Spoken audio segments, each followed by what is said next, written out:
Time free ആണ്. Annual ഫീയോ join ഫീയോ ഒന്നും തന്നെയില്ല. നമസ്കാരം, എല്ലാവർക്കും സുഖം തരുന്നു. നമ്മളിന്ന് ഈ ഒരു വീഡിയോയിലൂടെ പരിചയപ്പെടാൻ പോകുന്നത് ഞാൻ ഇതുവരെയും പരിചയപ്പെടുത്താത്ത ഒരു ബാങ്കിൻ്റെ ക്രെഡിറ്റ് കാർഡുകളാണ്. ഒന്നല്ല, 2 ക്രെഡിറ്റ് കാർഡുകളാണ് നമ്മൾ ഈ ഒരു വീഡിയോയിലൂടെ പരിചയപ്പെടാൻ പോകുന്നത്. അതിലൊരെണ്ണം തികച്ചും സൗജന്യമായിട്ട് ഉപയോഗിക്കാവുന്നതാണ്. അതായത് ലൈഫ് ടൈം ഫ്രീ ആണ്. ആനുവൽ ഫീയോ ജോയിൻ ഫീയോ ഒന്നും തന്നെയില്ല. മറ്റൊന്ന് ക്യാഷ് ബാക്കിന് പ്രാധാന്യം കൊടുത്തിട്ടുള്ള ഒരു ക്രെഡിറ്റ് കാർഡാണ്.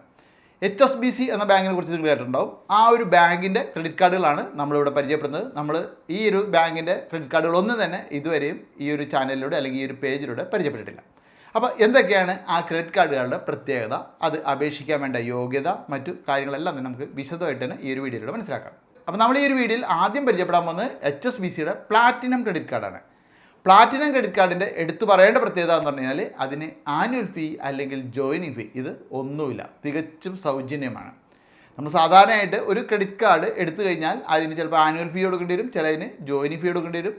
അങ്ങനെ പല രീതിയിലുള്ള ഫീസുകളൊക്കെ പലരും ഈടാക്കാറുണ്ട്. പക്ഷേ ഇവിടെ ഇതൊക്കെ തികച്ചും സൗജന്യമാണ്. നമ്മൾ 1 രൂപ പോലും ഫീ ഇനത്തിന് നൽകേണ്ടതില്ല. ഇനി ഈ ഒരു ക്രെഡിറ്റ് കാർഡിൻ്റെ രണ്ടാമത്തെ ഗുണം എന്ന് പറഞ്ഞു കഴിഞ്ഞാൽ റിവാർഡ് പോയിൻറ്റ്സ് ആണ്. നമുക്കറിയാം, ഓരോ ക്രെഡിറ്റ് കാർഡിലും നിരവധി റിവാർഡ് പോയിൻറ്റ്സ് കിട്ടും. നമുക്കത് പല ഗിഫ്റ്റുകളൊക്കെ ആയിട്ട് റിഡീം ചെയ്തെടുക്കാൻ സാധിക്കും. HSBCയുടെ പ്ലാറ്റിനം ക്രെഡിറ്റ് കാർഡ് ഉപയോഗിച്ചിട്ട് നമ്മൾ സ്പെൻഡ് ചെയ്ത് കഴിഞ്ഞാൽ നമുക്ക് ഓരോ 150 രൂപ സ്പെൻഡ് ചെയ്യുമ്പോഴും 2 റിവാർഡ് പോയിൻറ്റ് ലഭിക്കും. ഇനി നിങ്ങൾ ആനുവലി, അതായത് ഒരു ഫിനാൻഷ്യൽ ഇയറിൽ 4 ലക്ഷത്തിന് മുകളിൽ ഈ ഒരു ക്രെഡിറ്റ് കാർഡ് ഉപയോഗിച്ചിട്ട് പർച്ചേസ് നടത്തിയിട്ടുണ്ടെങ്കിൽ പിന്നീട് വരുന്ന ഓരോ 150 രൂപയ്ക്കും 5 ഇരട്ടി, അതായത് 10 റിവാർഡ് പോയിന്റ് വീതം ലഭിക്കും. നിരവധി എയർലൈൻസിലൊക്കെ നമുക്ക് ഈ ഒരു റിവാർഡ് പോയിന്റ് റിഡീം ചെയ്ത് ഉപയോഗിക്കാൻ സാധിക്കും. ഇത് കൂടാതെ നമുക്ക് ആമസോൺ, ഫ്ലിപ്കാർട്ട് ഇവയുടെയൊക്കെ ആ ഒരു ഗിഫ്റ്റ് വൗച്ചർ റിഡീം ചെയ്തെടുക്കാനും ഈ ഒരു റിവാർഡ് പോയിന്റ് ഉപയോഗിക്കാം. ഈ ഒരു ക്രെഡിറ്റ് കാർഡിന് വേറൊരു അടിപൊളി ഓഫർ കൂടി ഉണ്ട്. അതായത് നിങ്ങൾക്ക് ഈ ക്രെഡിറ്റ് കാർഡ് കിട്ടി 30 ദിവസത്തിനുള്ളിൽ നിങ്ങൾ 5000 രൂപ ഈ ഒരു ക്രെഡിറ്റ് കാർഡ് ഉപയോഗിച്ച് സ്പെൻഡ് ചെയ്യുകയാണെങ്കിൽ നിങ്ങൾക്ക് 500 രൂപയുടെ ആമസോൺ ഗിഫ്റ്റ് വൗച്ചർ കൂടി ലഭിക്കും. അപ്പോൾ നമ്മളിവിടെ ജോയിനിങ് ഫീയും ഇതൊന്നും കൊടുക്കുന്നില്ല. അതുകൂടാതെ നമുക്ക് ഫസ്റ്റ് തന്നെ ഒരു 500, എന്തായാലും 5000 രൂപയൊക്കെ എല്ലാവരും സ്പെൻഡ് ചെയ്യും. അപ്പോൾ എന്തായാലും അതൊരു അടിപൊളി ഓഫറാണ്.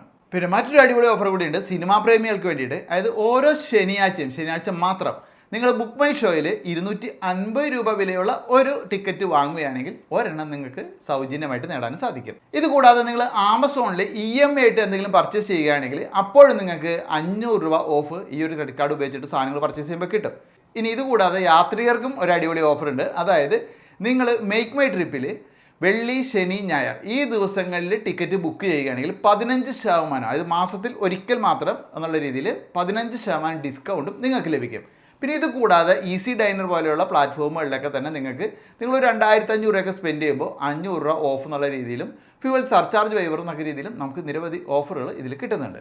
ഇതുപോലെ തന്നെ ശനി, ഞായർ ദിവസങ്ങളിൽ നിങ്ങൾ ക്രോമ സ്റ്റോറിൽ പോയിട്ട് പർച്ചേസ് ചെയ്യുകയാണെങ്കിലും നിങ്ങൾക്ക് 5000 രൂപ വരെ സേവ് ചെയ്യാൻ സാധിക്കും. HSBC എന്ന് പറയുന്ന ബാങ്ക് നമ്മൾ കൂടുതലും കണ്ടുള്ള സിറ്റികളിലായിരിക്കും. അപ്പോൾ അതിൻ്റെ പ്രാന്തപ്രദേശങ്ങളിലുള്ളവർക്കായിരിക്കും ഇവർ ഈ ഒരു ക്രെഡിറ്റ് കാർഡ് അപ്രൂവ് ആക്കുക. മറ്റുള്ളവർ ഇത് അപേക്ഷിക്കണമെന്ന് ഞാൻ പറയുന്നില്ല. അപ്പോൾ ഇത്തരത്തിലുള്ള ഈ ഒരു ക്രെഡിറ്റ് കാർഡ് സാലറീഡ് ആയിട്ടുള്ള ആളുകൾക്ക് മാത്രമേ അവർ നൽകുകയുള്ളൂ. ഒരു വർഷത്തിൽ മൊത്തം സാലറി ഒരു 4 ലക്ഷമെങ്കിലും ഉണ്ടെങ്കിൽ നിങ്ങൾ 18 മുതൽ 65 വയസ്സ് വരെയുള്ള വ്യക്തിയാണെങ്കിൽ നിങ്ങൾക്ക് ഈ ഒരു ക്രെഡിറ്റ് കാർഡ് ലഭിക്കും. ഇനി അപേക്ഷിക്കാൻ ആവശ്യമായിട്ടുള്ള പ്രൂഫുകൾ എന്ന് പറഞ്ഞു കഴിഞ്ഞാൽ നമ്മുടെ ID പ്രൂഫ്, അതുപോലെ ആധാർ കാർഡിൻ്റെ കോപ്പി, പാൻ കാർഡിൻ്റെ കോപ്പി, ബാങ്ക് സ്റ്റേറ്റ്മെൻറ്റ് കോപ്പി, ഇത്രയും നമ്മൾ കൊടുക്കേണ്ടി വരും. അപ്പോൾ അപേക്ഷിക്കണമെന്നുണ്ടെങ്കിൽ ലിങ്ക് വീഡിയോയുടെ ഡിസ്ക്രിപ്ഷനുണ്ട്, ജസ്റ്റ് അതിൽ ക്ലിക്ക് ചെയ്യുക. എന്നിട്ട് നിങ്ങളുടെ മൊബൈൽ നമ്പറും അങ്ങനത്തെ പേഴ്സണൽ ഡീറ്റെയിൽസ് ഒക്കെ അവർക്ക് സബ്മിറ്റ് ചെയ്ത് കഴിഞ്ഞാൽ ഏകദേശം 7 ദിവസത്തിനുള്ളിൽ തന്നെ നിങ്ങൾക്ക് വെരിഫിക്കേഷനൊക്കെ കഴിഞ്ഞിട്ട് ക്രെഡിറ്റ് കാർഡ് ലഭിക്കുന്നതായിരിക്കും. ഇനി നമ്മൾ രണ്ടാമത്തെ ക്രെഡിറ്റ് കാർഡ് പരിചയപ്പെടാം. അത് HSBCയുടെ തന്നെ ക്യാഷ് ബാക്കിന് പ്രാധാന്യം കൊടുത്തുള്ള ഒരു ക്രെഡിറ്റ് കാർഡാണ്. HSBC cash back credit card എന്നാണ് ഈ ഒരു കാർഡിൻ്റെ പേര്. അപ്പോൾ ഇതിൻ്റെ പ്രധാന പ്രത്യേകത എന്ന് പറഞ്ഞാൽ നിങ്ങൾ ആമസോണിൽ ഓരോ 1000 രൂപ സ്പെൻഡ് ചെയ്യുമ്പോഴും നിങ്ങൾക്ക് 5% ഡിസ്കൗണ്ട് ലഭിക്കും. ഇത് കൂടാതെ ഓരോ മാസത്തിലും നിങ്ങൾക്ക് ഒരു സ്പെഷ്യൽ ഡിസ്കൗണ്ട്, അത് ആമസോൺ പോലെയുള്ള നിരവധി പ്ലാറ്റ്ഫോമുകളിലേക്ക് അവർ ഓഫർ ചെയ്യുന്നുണ്ട്. ഇത് മാത്രമല്ല, ക്രെഡിറ്റ് കാർഡ് കിട്ടി നിങ്ങൾ ആദ്യത്തെ 30 ദിവസത്തിനുള്ളിൽ തന്നെ ഒരു 10000 രൂപയെങ്കിലും സ്പെൻഡ് ചെയ്യുകയാണെങ്കിൽ 1000 രൂപയുടെ ആമസോൺ ഗിഫ്റ്റ് വൗച്ചറും ഇവർ നിങ്ങൾക്ക് തരും. ഇത് മാത്രമല്ല, നിങ്ങൾ ഗ്രോസറി അല്ലെങ്കിൽ ഫുഡൊക്കെ ഓർഡർ ചെയ്യാൻ ഈ ഒരു ക്രെഡിറ്റ് കാർഡ് ഉപയോഗിച്ച് കഴിഞ്ഞാൽ ഒരു മാസത്തിൽ നിങ്ങൾക്ക് 1000 രൂപ വരെ സേവ് ചെയ്യാം. അതായത് 10% എന്നാണ് പറയുന്നത്. അത് പരമാവധി 1000 എന്ന് ലിമിറ്റ് ചെയ്തിട്ടുണ്ട്. ഇതുകൂടാതെ ക്രെഡിറ്റ് കാർഡ് നമ്മൾ എന്തെങ്കിലും പല കാര്യങ്ങൾക്ക് ഉപയോഗിക്കും. അപ്പോൾ അത്തരത്തിൽ നമ്മൾ കാർഡ് ഉപയോഗിക്കുന്ന സമയത്ത് ആ സ്പെൻഡിങ്ങിനൊക്കെ നമുക്ക് 1.5% ക്യാഷ് ബാക്ക് അവർ ഓഫർ ചെയ്യുന്നുണ്ട്. ഈ ഒരു ക്രെഡിറ്റ് കാർഡിന് ലോഞ്ച് ആക്സസ് ഉണ്ട്.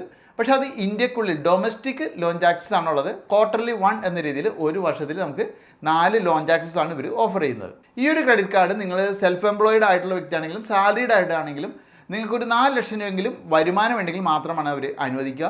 ഞാൻ നേരത്തെ പറഞ്ഞ പോലെ തന്നെ സിറ്റി ലിമിറ്റിനുള്ളിലൊക്കെ ആയിരിക്കും ഈ ഒരു ക്രെഡിറ്റ് കാർഡ് കൂടുതൽ അവർ അനുവദിക്കുക. ഈ ക്രെഡിറ്റ് കാർഡിന് ജോയിനിങ് ഫീയും ആനുവൽ ഫീ ഉണ്ട്. അതായത് ജോയിനിങ് ഫീ എന്ന് പറഞ്ഞാൽ 999 പ്ലസ് GST നമ്മൾ ആദ്യമേ തന്നെ നൽകേണ്ടി വരും. അത് നമുക്ക് ക്രെഡിറ്റ് കാർഡ് കിട്ടുന്ന സമയത്ത്. ഇതിനുശേഷം ഓരോ വർഷവും നമ്മൾ ഇത് കണ്ടിന്യൂ ചെയ്തുകൊണ്ട് ആനുവൽ ഫീ എന്ന രീതിയിലും 999 രൂപ കൊടുക്കേണ്ടി വരും. പക്ഷേ ഇത് ഒഴിവാക്കാനൊരു ഓപ്ഷൻ ഉണ്ട്. നിങ്ങൾ ഒരു വർഷത്തിൽ 2 ലക്ഷം രൂപയെങ്കിലും ഈ ഒരു ക്രെഡിറ്റ് കാർഡ് ഉപയോഗിച്ചിട്ട് ട്രാൻസാക്ഷൻ നടത്തുകയാണെങ്കിൽ നിങ്ങൾ യാതൊരു ഫീയും നൽകേണ്ടതില്ല. അപ്പോൾ ഈ ഒരു ക്രെഡിറ്റ് കാർഡ് നമുക്ക് അപ്ലൈ ചെയ്യണമെന്നുണ്ടെങ്കിൽ ലിങ്ക് വീഡിയോയുടെ ഡിസ്ക്രിപ്ഷനിലുണ്ട്. 2 ക്രെഡിറ്റ് കാർഡും നിങ്ങൾക്ക് ഈ ഒരു വീഡിയോയുടെ ഡിസ്ക്രിപ്ഷനിലുള്ള ആ ലിങ്കിൽ കൂടി അപ്ലൈ ചെയ്യാവുന്നതാണ്. ജസ്റ്റ് നിങ്ങളുടെ പേഴ്സണൽ ഡീറ്റെയിൽസ് ഒക്കെ നൽകി സബ്മിറ്റ് ചെയ്താൽ മതി. വേറെ പ്രത്യേകിച്ചൊന്നും ചെയ്യേണ്ടതില്ല. ഏകദേശം ഒരു 7 ദിവസത്തിനുള്ളിൽ തന്നെ നിങ്ങൾക്ക് ക്രെഡിറ്റ് കാർഡ് ലഭിക്കുന്നതായിരിക്കും. അപ്പോൾ HSBCയുടെ ക്രെഡിറ്റ് കാർഡ് നിങ്ങൾ ഉപയോഗിക്കുന്നുണ്ടെങ്കിൽ അതിനെക്കുറിച്ചുള്ള നിങ്ങളുടെ ഒരു ഫീഡ്ബാക്ക് വീഡിയോക്ക് താഴെ കമൻറ്റ് ആയിട്ട് ഇടുക. അപ്പോൾ മറ്റൊരു വീഡിയോ നമുക്ക് വീണ്ടും കാണാം.